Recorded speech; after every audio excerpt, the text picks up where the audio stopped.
হে মানুষ আর জিনেরা, তোমরা যদি সামর্থ্যবান হও আমার আকাশ সীমা থেকে বেরিয়ে যাও, আমার জমিন থেকে বেরিয়ে যাও। আমার আইন ভালো লাগে না, আমার নামাজ ভালো লাগে না, রোজা ভালো লাগে না, আমার যাকাত ভালো লাগে না, আমার আইন ভালো লাগে না, বেরিয়ে যাও।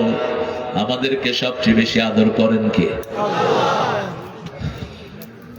যাকে খুশি ক্ষমতা দেন, যাকে খুশি ছিনিয়ে নেন। কোত্থেকে এক ডক্টর ইউনুসকে না মাথায় বসায় দিচ্ছে? হ্যাঁ, এই বেডা ইকোনমিক্সের একজন টিচার, চিটাগাংয়ের কোনায় ইউনিভার্সিটিতে তিনি চাকরি করতেন টুকটুক করে। যে কোনো ভাবেই তিনি পেয়েছেন নোবেল পুরস্কার। এই পর্যন্ত যারা নোবেল পেয়েছে একটাও ইসলামের বন্ধু না। তবে ইউনুস কদ্দুর বন্ধু আল্লাহ জানে আর ও জানে। তাকে আল্লাহ বাংলাদেশে এখন চিপ করে দিয়েছেন, ঠিক না ঠিক? একটা শান্তি তো আমরা পেয়েছি, কেউ আর পুলিশের ভয় আমরা ভীত নই। কোন মাহফিল অনুমতি লাগে না, ঠিক না ঠিক? ও টের পাইছে যে হুজুর গেলে যদি খেপাই থাকতে পারবো না, বৈশেই কইছে যে মাহফিল করতে কোনো অনুমতি দরকার নাই, বরং এখন পুলিশ আমগো অনুমতি নিয়ে মাহফিলে আসতে হয়। আগে আমাদেরকে দৌড়াইতো, এখন আমরা দৌড়াই না, আমরা তাদের জন্য দোয়া করি, ঠিক না ঠিক? এটাই হলো ইসলাম আর ইসলামের মধ্যে পার্থক্য। ইসলাম আলাদা কারো ক্ষতি চায় না, সবাই ইসলাম আলাদের ক্ষতি চায়। যেমন খেজুর গাছ কারো ক্ষতি চায় না, কিন্তু আমরা খেজুর গাছে কাটি, কাটলেও খেজুর গাছ আমাদেরকে কি দেয়? কি দেয়? এটা ইসলামের উপমা রাসূল দিয়েছেন। মুমিনের উপমা হলো খেজুর গাছের মতো। কিসের মতো? খেজুর গাছের মতো। খেজুর গাছ হলো শাজারাতুল মুমিন, এটা হলো মুমিন গাছ। কি গাছ? মুমিন গাছ। এবার আল্লাহ বলছেন, আমি তোমাকে যদি ইচ্ছা করি আমি ক্ষমতা দেই, ইচ্ছা করে ক্ষমতা ছিনিয়ে নেই, সব কল্যাণ কার হাতে? এবার আমরা বললাম আল্লাহ সফরেন্টি, সব ক্ষমতার উৎসকে। সূরা আল ইমরান, এটাও সূরা আল ইমরানের 26 নম্বর আয়াত। সূরা আল ইমরান 90 নম্বর আয়াতের ভিতরে আল্লাহ রাব্বুল আলামিন জানান দিচ্ছেন 190। কত? 190। লিল্লাহি মুলকুস সামাওয়াতি ওয়াল আরদ ওয়া হুয়া আলা কুল্লি শাইইন কাদির। আকাশ জমিনের যা ক্ষমতা সবকিছু কার হাতে? আল্লাহর হাতে। আবার সূরা বাকারার 256 নম্বর 57 নম্বর আয়াতের ভিতরে আল্লাহ রাব্বুল আলামিন বলছেন, আলাম তারা ইলাল্লাযী হাজ্জা ইব্রাহিমা আন আতাহুল্লাহুল মুলক। ইব্রাহিম আলাইহিস সালামের সাথে ঝগড়া করেছে নমরুদ আল্লাহর সাম্রাজ্য নিয়ে, আল্লাহর ক্ষমতা নিয়ে, ঠিক না ঠিক? ইব্রাহিম আলাইহিস সালাম বলেছেন আল্লাহু ইউহয়ি ওয়া ইউমীত, মানুষের জীবন মরণ দেন কে? আল্লাহ। কিন্তু নমরুদ একজনকে এনে বাঁচিয়ে দিল, আরেকজনকে মেরে ফেললো। সে বলল আনা উহয়ি ওয়া উমীত, আমিও জীবন দেই আমিও মারি।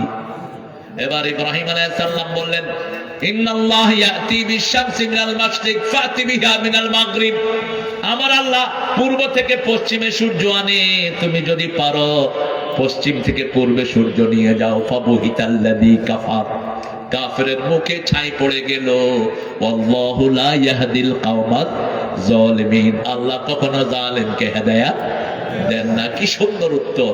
তাহলে মূল সার্বভৌমের ক্ষমতার মালিক কে? আল্লাহ রাব্বুল আলামিন মালিক। যদি কোন মানুষ এসে, কোন নেতা এসে বলে সার্বময় ক্ষমতার মালিক হলো জনগণ, আমরা কি বলবো? আরো জোরে বলেন। সার্বময় ক্ষমতার মালিককে, সকল ক্ষমতার উৎসকে আল্লাহ। ক্ষমতা একজনের হাতে, তিনি কে? যাকে যতদিন ইচ্ছা ততদিন রেখে দিবেন। হাসিনা চেয়েছিল 40 সাল পর্যন্ত। কোন সাল? 40 সাল। ওই দিন যে সে যাবে সে কল্পনাতেও ভাবে নেই। পোলাও কোরমা সব রেডি করেছে খাওয়ার জন্য। আল্লাহ বলেন তোরে খাইতেও দেব না, ঠিক না বা ঠিক? ওই খাওয়াটা খেয়েছে কে? এই যে বৈষম্য বিরোধী ছেলেগুলো গিয়ে খেয়েছে। খায় আর কয় মজা তো। আমি ঢুকি নেই ভিতরে, বাহিরেই ছিলাম। পোলাপানে খায় আর কয় মজা তো। তাহলে মজা তো হবেই, জনগণের খাওয়া তো, ঠিক না ঠিক? মজা দিয়েছেন কে? আল্লাহ মজা দিয়েছেন। সে আল্লাহ বলছেন তাবারাকাল্লাযী বিয়াদিহিল মুলক ওয়া হুয়া আলা কুল্লি শাইইন কাদির, সব ক্ষমতার উৎস কে? সূরা বাকারা 264 নম্বর আয়াতের ভিতরে আল্লাহ বলছেন লিল্লাহি মা ফিস সামাওয়াতি ওয়া মা ফিল আরদ ওয়া ইন তুবদু মা ফি আনফুসিকুম আও তুখফুহু ইউহাসিবকুম বিহিল্লাহ ফায়াগফিরু লিমান ইয়াশা ওয়া ইউআযযিবু মান ইয়াশা ওয়াল্লাহু আলা কুল্লি শাইইন কাদির। সব ক্ষমতা কার হাতে? আল্লাহর হাতে। সে আল্লাহ রাব্বুল আলামিন বলছেন লিল্লাহি মুলকু লিল্লাহি মা ফিস সামাওয়াতি ওয়াল আরদ, আকাশে জমিনে যা কিছু আছে মালিকানা কার? আপনার মালিককে। তা আপনি কেমনে আল্লাহর দল ছাড়া অন্য দল করেন? আপনি কিভাবে আল্লাহর দল ছাড়া অন্য কোন নেতাকে সাপোর্ট করেন? আপনি যদি জমিনে থাকতে চান কার দল করতে হবে? সূরা রহমানে আল্লাহ ধমক দিয়েছেন, আমার আইন ভালো লাগে না, আমার দল ভালো লাগে না, বেরিয়ে যা আমার জমিন থেকে।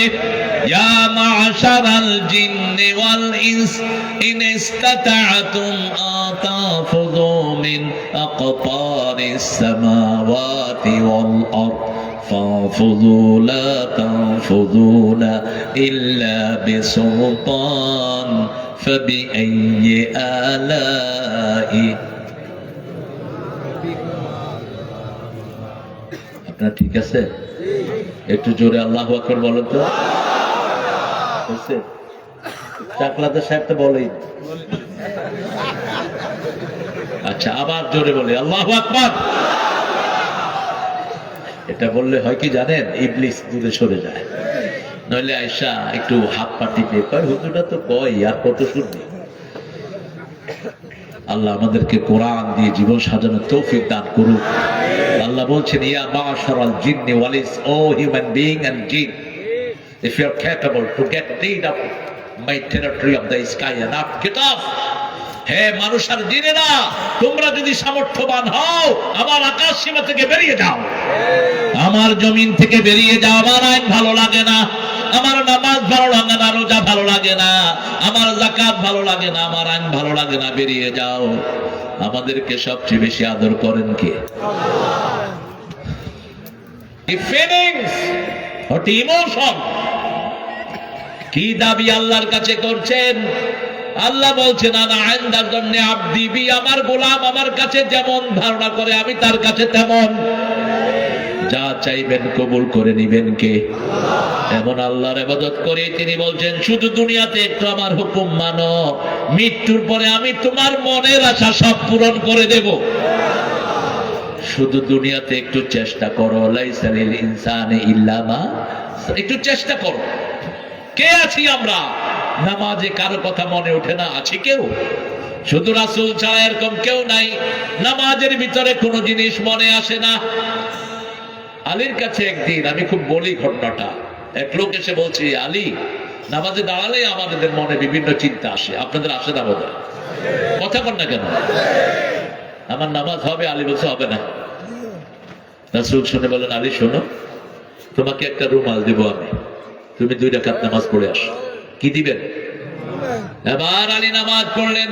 নামাজ পড়ে আসার পরে রাসূল জিজ্ঞেস করলেন, নামাজ পড়েছো? পড়েছি। নামাজে কোনো কিছু মনে আসছে কিনা? কয় শুধু রুমাল। শুধু রুমাল আর রুমাল। এটা লাল না সবুজ, সবুজ না কচ্ছা? এটা কি ফাতেমা না নতুন কোন রুমাল? শুধু রুমাল। আর কি খবর আলী, তোমার নামাজ হয়েছে তো? মনের উপর কার কোনো ক্ষমতা নাই। এই মনটা নিয়ে যখন আপনি নামাজে দাঁড়াবেন, বাহিরের অঙ্গ প্রত্যঙ্গ নিয়ে আপনার ইবাদত কবুল করবেন কে? ইন্না ফি যালিকা লাযিকরা লিমান কানা লাহু কলব আও আলকাস সামআ ওয়া হুয়া শাহীদ। সূরা কাফের ভিতরে আল্লাহ বলছেন, ইন্না ফি যালিকা যিকরা লিমান কানা লাহু কলব। এই কোরআনের ভিতরে উপদেশ বাণী আছে যার অন্তর আছে। কি আছে? আলকাস সামআ, কান ফেলে রাখো, অন্তরকে হাজির করে দিবেন কে? কান নিয়ে নামাজে দাঁড়ান, অন্তরকে হাজির করে দিবেন কে? অঙ্গ প্রত্যঙ্গ নিয়ে নামাজে দাঁড়ান, শরীরটাকে হাজির করে দিবেন কে? আর এইভাবে নামাজ পড়লে জীবনের গুনাহ মাফ করে দিবেন কে? সেই আল্লাহ এবার নিজের ক্ষমতা দেখাচ্ছেন। আল্লাহ বলছেন, তাবারাকাল্লাযী বিয়াদিহিল মুলক ওয়া হুয়া আলা কুল্লি শাইইন। এবার ক্ষমতার শুরু থেকে দেখেন, আল্লাযী খালাকাল মাউতা আমার প্রথম ক্ষমতা আমি মৃত্যু বানিয়েছি। কি বানিয়েছেন? মৃত্যু বানিয়েছেন। আমরা সবাই মরা ছিলাম। 27 নম্বর 28 নম্বর সূরা বাকারা। كيف تكفرون بالله وكنتم أمواتا فأحياكم ثم يميتكم ثم يحييكم ثم إليه ترجعون। কিভাবে আল্লাহর সাথে কুফরি করো? তোমরা সবাই মরা ছিলা, জীবিত করেছেন কে? আবার মেরে ফেলবেন কে? আবার জীবিত করবেন কে? কার দিকে ফিরে যেতে হবে? রাসূলের একজন সাহাবী রাদিয়াল্লাহু আনহু একটা ভাঙা মূর্তি নিয়ে রাসূলের কাছে আসলেন। কি মূর্তি? ভাঙা মূর্তি। রাসূল বললেন, মূর্তিটা ভাঙা কেন? তো লোকটা বললো, ওটাকে আমি দেবতা মনে করতাম, my idol, I used to worship it. আমি এটা পূজা করতাম, দিন রাত এটাকে সাথেই রাখতাম, মনে করতাম সাথে রাখলে বরকত হয়। হিন্দু ভাইদের সাথে গণেশ থাকে না? কথা কন না? দোকানের ভিতরে কি রাখে? গণেশ থাকে, একদম গোপনে রেখে দেয় যেখানে একটা জায়গায়। আবার যাওয়ার সময় গণেশকে সাথে নিয়ে যায়। একই সেই সব মুশরিকরা এক, সব তাওহীদবাদীরা এক, ঠিক না ঠিক? তো রাসূল বললেন, তারপর কি হলো? বলছে, আমার পেশাবের ব্যাগ ধরলো, আমি চিন্তা করলাম দেবতাকে নিয়ে তো এই কাজ করা যায় না, ওকে রেখে এক জায়গায় আমি পেশাব করতে গেলাম। আয়েশা দেখি যে এটার সারা গায়ে পানি। আমি চিন্তা করলাম বরকতের পানি হবে, আমি জিহ্বা দিয়ে চাটা শুরু করলাম। এখন দেখি যে একটু পানিটা কিরকম জানি টক টক লাগতেছে। চারিদিকে তালাশ করে দেখলাম দূরে একটা কুত্তা দাঁড়ানো। দেবতার গায়ে কি কুত্তা? কি সুন্দর কুত্তা! আমি বললাম, তুই খোদা না হুদা? ঠ্যাং ধরে আছাড় মারা শুরু করলাম। মারতে মারতে এটার মুখ চোখ সব ভেঙে ফেললাম। বসে আছি, তখনই মনে পড়লো আপনার কথা। আসল আল্লাহর খবর একমাত্র আপনার কাছেই আছে। আমাকে পড়িয়ে দেন লা ইলাহা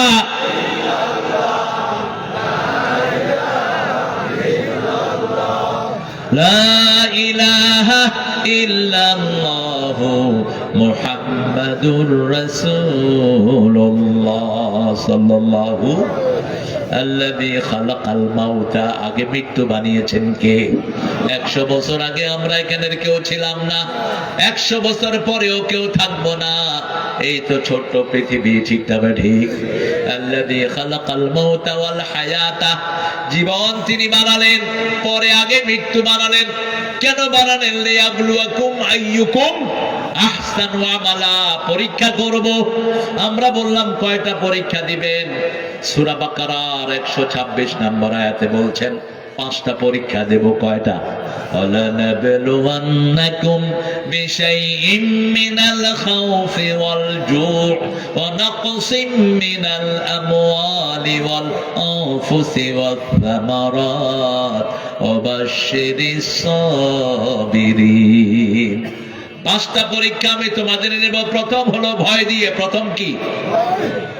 ভয়। বিগত 17 বছর মুসলমানদেরকে ভয় দেখানো হয়েছে, ঠিক তবে ঠিক? কালকে ছিলাম ঝিনেদায়, 17টা যুবক ছেলেকে, 15টা যুবক ছেলেকে প্রকাশ্য দিবালোকে গুলি করে মারা হয়েছে। অসংখ্য বাড়িঘর ভেঙে দেয়া হয়েছে। এর মধ্যে ক্লাস 9-এর একটা ছেলে সোহান, ওকে এনে গুলি করে মারা হলো। তারপরে বাঁশের কঞ্চি দিয়ে তার চোখটাকে উঠিয়ে নেওয়া হলো। যে শয়তানটা কাজটা করেছে তার এক টুকরা গোস্ত বাংলাদেশে পাওয়া যায় নাই। কি নাম? কি নাম? আনার। বিচারের ফয়সালা কার হাতে? ওই মা চিৎকার করে কেঁদেছে। ছেলেটার বাড়ি হলো লক্ষ্মীপুর, ওখান থেকে মাইগ্রেটেড হয়েছে। কালকে আমি ছিলাম সেই জনপদে। মা সহ গ্রামের সব লোকেরা গিয়েছে। ক্লাস 9-এর ছেলে আর কি করে বলে? তার অপরাধ ছিল সে শিবির করে। সে ছেলেদেরকে নামাজি বানায়, কোরআন শরীফ পড়ায়। শিবিরের ছেলেদের কাজ কি বলেন? কাজ কি? প্রত্যেকটা নামাজ পড়ে, ঠিক না ঠিক? কোরআন শরীফ আছে না নাই? হাদিস আছে না নাই? পিতামাতার কথা শোনা আছে না নাই? মুরব্বীর সাথে ভালো ব্যবহার আছে না নাই? তাকে দেখেন না, বলছে বাবারা, বাবা একে ছেড়ে দেন, আমরা এক গ্রামের সবাই আপনার আওয়ামী লীগে যোগ দেব। সে ভেটকি দিয়ে বলছে, তোদের মতো কুলেঙ্গাররা আমার আওয়ামী লীগে আসতে হবে? আমার আওয়ামী লীগের লোকের অভাব নাই। তাকে মারলো গুলি করে, তারপরে বাঁশের কঞ্চি দিয়ে চোখ তুলে নিল। যখন সে গুম হয়, মা সেজদায় পড়ে আছে, আল্লাহ তোমার চেয়ে বড় বিচারক আর কেউ নাই। কি বিচার আল্লাহ করে দিলেন! কোন জালেমকে আল্লাহ ছেড়ে দেন না, ঠিক না ঠিক? কোন জালেম জমিনে থাকতে পারবে? জমিন কার? আমরা কার? ফয়সালা কার? আল্লাহর। আল্লাহর ফয়সালায় খুশি না বেজার? আল্লাহ বলেছেন, জীবন দিয়েছি, মৃত্যু দিয়েছি একটা পরীক্ষার জন্য। 5টা পরীক্ষা করব, উত্তীর্ণ হবা, জান্নাত দিয়ে দেব। যে কোনো বিপদ আসবে, ডাকবেন কাকে? الذين إذا أصابتهم مصيبة قالوا إنا لله وإنا إليه راجعون। দুঃখে পড়ে না ভেঙে যে বীর পুরুষ, বাধার প্রাচীর দেখে হয় না বেহুশ, তেমন মানুষ কই বীর মুজাহিদ, দুর্জয় দুঃখে সুখে তাকে খুঁজি আজ, তাকে খুঁজি আজ। বিপদ আসলে কাকে ডাকবো? রাসূল বলছেন, যারা বিপদ আসলে ইন্না লিল্লাহ পড়ে আর একটা দোয়া পড়ে, বিপদের চেয়ে 1000 গুণ ভালো জিনিস আল্লাহ তাকে দান করে দেয়। দোয়াটা পড়েন, আল্লাহুম্মা আজিরনি ফি মুসিবাতি আখলিফ লি খায়রাম মিনহা। আল্লাহুম্মা আজিরনি ফি মুসিবাতি আখলিফ লি খায়রাম মিনহা। উম্মে সালমা রাদিয়াল্লাহু আনহার স্বামী মারা গেল, খুব পয়সাওয়ালা ছিলেন তিনি চিন্তা করলেন, I lost my better half, I won't find any person better than him। আমি আমার স্বামীকে হারিয়েছি, তার চেয়ে ভালো স্বামী আমি আর কখনো পাবো না। কিন্তু এই দোয়া পড়া শুরু করলেন। 3 দিন পরে ওমর ফারুক তাকে বিয়ের প্রস্তাব দিলেন। কোন ওমর? দুনিয়াতে থাকতেই যিনি জান্নাতে বাড়ি বানিয়েছেন। কোন ওমর? যিনি রাস্তায় দাঁড়ালে রাসূল বলতেন, ওমর তুমি যেখানে রাস্তায় দাঁড়াও, ওই রাস্তার মাথায় শয়তান উঠলে শয়তান পালিয়ে যায়, তোমার রাস্তায় শয়তানও হাঁটে না। কোন ওমর? সাহাবীদের এক পক্ষে সিদ্ধান্ত, রাসূল সহ ওমর একা। ওমরের সিদ্ধান্তের উপর কোরআন নাজিল করেছেন কে? ওমর কাবা ঘরে হাঁটছেন, মাকাম ইব্রাহিমে দাঁড়িয়ে যাচ্ছেন। রাসূল বললেন, মা বিকা ইয়া ওমর, ওমর কি হলো তোমার? বলছি, ইয়া রাসূলুল্লাহ, আমি মাকাম ইব্রাহিমে একটু নামাজ পড়তে চাই। সাথে সাথে জিবরাইল আমিনকে আল্লাহ পাঠালেন, যাও গিয়ে বলো, ইত্তাখাযু মাকামা ইব্রাহিমা মুসাল্লা, আজকে থেকে যেন তারা মাকামে ইব্রাহিমকে নামাজের জায়গা বানিয়ে নেয়। কোন ওমর? রাসূল বলছেন, লাউ কানা নাবিয়্যাম মিন বাদি লাকানা ওমর, আমার পরে নবী হলে কে হতো? সেই ওমর প্রস্তাব দিয়েছেন। উম্মে সালমা বলছেন, ওমর আমি আপনার যোগ্য না। এগুলো পরীক্ষা করবেন। উম্মে সালমা বলছেন, আমি এই দোয়া পড়তে লাগলাম, ওমরকে বললাম, আমি ধনীর মেয়ে, ধনীর মেয়েদের একটা গোলামি থাকে, পয়সার গরম থাকে, ঠিক না ঠিক? ওমর আমি আপনার উপযুক্ত নয়। এবার 10 দিন 9 দিন পরে প্রস্তাব এনেছেন আবু বকর। কোন আবু বকর? একজনকে আল্লাহ কোরআন শরীফে সাহাবী বলে ঘোষণা দিয়েছেন, তিনি হলেন কে? আবু বকর। সূরা তাওবায় ইয়াকুলু লিসাহিবিহি লা তাহজান ইন্নাল্লাহা মা'ানা। যখন আল্লাহর হাবিব তার সাহাবীকে বললেন, আমাদের সাথে আল্লাহ আছেন, আমাদের কোনো ভয়। এখনো আমাদের সাথে আছেন কে? কোন আবু বকর? যিনি দুনিয়াতে থাকতে জান্নাতের মালিক হয়ে গেছে। রাসূল বলছেন, ইরহামালা উম্মতি উম্মতে আবু বকর, আমার উম্মতের উপর রহম করেন, আবু বকরের উম্মতের উপর রহম করেন। রাসূল বলছেন, সব নবীদের নেতা আমি, আর সব সাধারণ মানুষের নেতা আমার আবু বকর। কোন আবু বকর? রাসূলের পরে যিনি জান্নাতে যাবেন। আল্লাহু আকবার। আরো আস্তে কোন না, আল্লাহু আকবার। আল্লাহ কাহার রূপ ধারণ করবেন কিয়ামতের ময়দানে? কোন নবী আল্লাহর সামনে যেতে সাহস পাবে না। আবু বকরের আমল পেশ করবেন। আল্লাহর কাহ্হার রূপ রহমান হয়ে যাবে। কোন আবু বকর? যে আবু বকর ছাড়া রাসূল কখনো সফর করতেন না। রাসূল বলতেন, লাউ কুনতু মুত্তাখিদান খালিলান লাত্তাখাযতু আবু বকর ওয়ালাকিন্নাল্লাহু আল খালিলুল আসলি। আমার কলিজার বন্ধু হিসেবে যদি নিতাম আবু বকরকে নিতাম, কিন্তু আসল বন্ধুর নাম কি? তিনি বলছেন, আমি আবু বকরকে ফেরত দিলাম। আবু বকর, আমি ধনীর মেয়ে, আপনার উপযুক্ত নই। তিনিও চলে গেলেন। 11-12 দিন পরে রাসূল নিজে ডেকে বলছেন, উম্মে সালমা, আল্লাহ বলেছেন আমি যেন তোমাকে বিবি হিসাবে গ্রহণ করি। আরো আসতে কন্যা সুবহানাল্লাহ। দোয়ার পাওয়ারটা দেখেন। পড়েন, আল্লাহুম্মা আজিরনি ফি মুসিবাতি আখলিফ লি খায়রাম মিনহা। হে আল্লাহ, আমার মুসিবত থেকে আমাকে উদ্ধার করেন। মুসিবতে যতটুকু ক্ষতি হয়েছে আপনার রহমত দিয়ে সেটা মালামাল করে দেন। তার চেয়ে শ্রেষ্ঠ জিনিস আপনি আমাকে দান করেন। এই জন্য প্রথম ভয় দিয়ে বিভিন্ন ভয় দেখানো হলো, রাখবে না, ছিঁড়ে ফেলবে, সব দেশ থেকে ভাগায় দিবে। ঠিক না ঠিক? কি সুন্দর কবিতা বানাইছে, বেরা যান, চলে যান পাকিস্তান, ইয়ারে যান করবা, কি বানাইছে আমি দেখি। আমরা কেউ পাকিস্তান গেছি? ওনারা কোথায় গেছে? আরে আল্লামা সাইদি এই শব্দটাই বলছে, মামু বাড়ি দিল্লি গিয়া পড়বা। কোথায় কোথায়? দিল্লি। 2 নম্বরে আল্লাহ বলছেন, তোমাদেরকে ক্ষুধা দিয়ে ভয় দেখাবো। কি দিয়ে? ক্ষুধা দিয়ে ভয় দেখাবো। আয়না ঘরে আমার জামাই ব্যারিস্টার আদনানকে 8 বছর রাখা হলো, হাত বাঁধা, চোখ বাঁধা, ক্ষুধার যন্ত্রণায়। ছেলের ওজন ছিল 130 কেজি, হয়ে গেছে 56 কেজি। বললাম, আরমান, যখন ক্ষুধা লাগতো কি করতা? ছেলেটা জবাব দিয়েছে, সুবহানাল্লাহ, আলহামদুলিল্লাহ পড়তাম, ক্ষুধা নিবারণ হয়ে যেত। রাসূল বলছেন, কিয়ামতের আগে সুবহানাল্লাহ আলহামদুলিল্লাহ দিয়ে তোমাদের ক্ষুধা নিবারণ করে দিবেন কে? দাজ্জাল যখন আসবে, দাজ্জালের ফিতনা থেকে নামাজি ছাড়া কেউ বাঁচতে পারবে? মুমিন ছাড়া কেউ বাঁচতে পারবে? আর মুমিন কারা? যারা 5 ওয়াক্ত নামাজ পড়ে তারা কি মুমিন। তারাই দেখবে দাজ্জালের কপালে লেখা থাকবে কাফারা, কাফের। কি লেখা থাকবে? তারা বলবে তুই ভণ্ড। তখন দাজ্জাল বলবে, তোর ঘরের খাওয়াগুলো আমার পিছনে যেন চলে আসে, তোর ঘরের বাটিগুলো যেন আমার পিছনে চলে আসে। রাসূল বলছেন, দাজ্জালের পিছনে সব চলে আসবে। সাহাবায়ে কেরাম জিজ্ঞেস করলেন, তখন আমরা খাবো কি? রাসূল সাল্লাল্লাহু আলাইহি ওয়াসাল্লাম বললেন, তখন তোমরা সুবহানাল্লাহ পড়বা, আলহামদুলিল্লাহ পড়বা, আল্লাহু আকবার পড়বা। ক্ষুধা নিবারণ করে দিবেন কে?